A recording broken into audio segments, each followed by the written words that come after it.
I didn't shout, I didn't curse.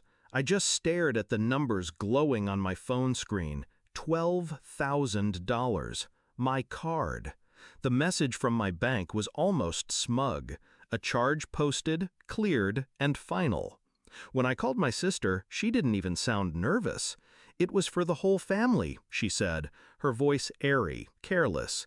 Don't ruin the vibe, she laughed. A laugh I'd heard 100 times, the one she used when she'd already decided I was beneath her. I smiled, even though she couldn't see it. Then you'll love what's coming, I told her. She went silent, just for a second, then hung up. That's when the floorboards started shaking, because the foundation of everything she thought she controlled was already starting to crack. Backstory. We weren't always enemies. When we were kids, I followed her. She was the loud one, the daring one, the golden daughter who never heard the word no. I was the quiet shadow, the one who paid for her mistakes, literally. When she wrecked Dad's car, I sold mine to cover the insurance hike. When she maxed her first credit card, I signed a loan to wipe it clean. And when Mom got sick, I picked up every hospital bill while she posted selfies from resorts. She called it family loyalty, but loyalty was just her word for leeching. I used to believe helping her meant keeping the family together, but families fracture when one person decides they're the center of gravity. The discovery. The trip had been her idea. A week in the mountains. Cabins, wine, catered dinners. She pitched it like bonding. I should have known. When the waiter brought the check at the end of the first dinner, she slid it toward me like it was obvious. "You make more than all of us," she whispered, loud enough for everyone to hear. I didn't argue. I paid. But when the charge hit, 12,000, not for dinners, but for the entire cabin rental, the spa bookings, the liquor deliveries, charged to my card without my permission, something inside me crystallized. I wasn't shocked, not really. It was just final. Proof that she never saw me as family, just as funding. Shift in mindset. That night, while she slept off her wine, I sat on the cabin porch with my laptop. The forest was silent. My fingers weren't. I didn't rage text. I didn't confront. I planned. My sister was reckless with money, but worse, she was reckless with trust.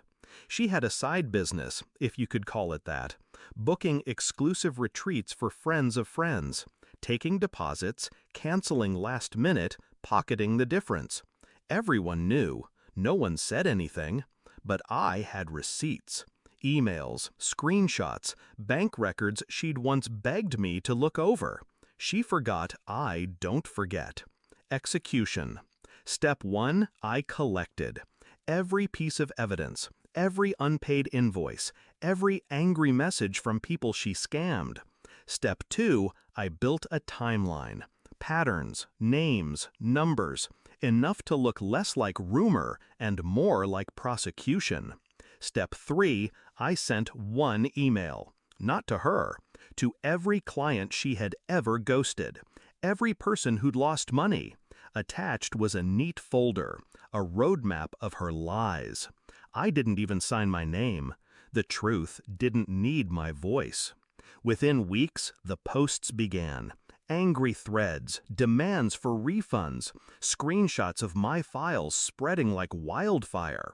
Her reputation rotted online, one comment at a time. Then came the lawsuits, the cease and desists, the letters from lawyers. Climax. 3 months later, she showed up at my door. No makeup, no armor, just hollow eyes and a voice like sandpaper. "You did this," she hissed. Her hands trembled.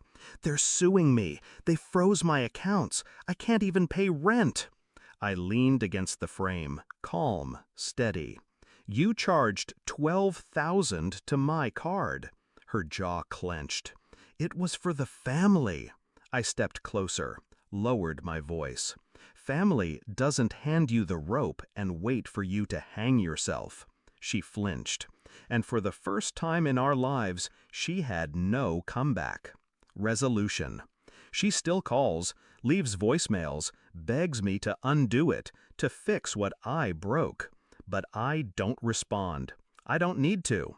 The floorboards of her life collapsed the moment she thought I'd stay quiet forever. Funny thing is, I didn't destroy her. I just stopped protecting her from herself.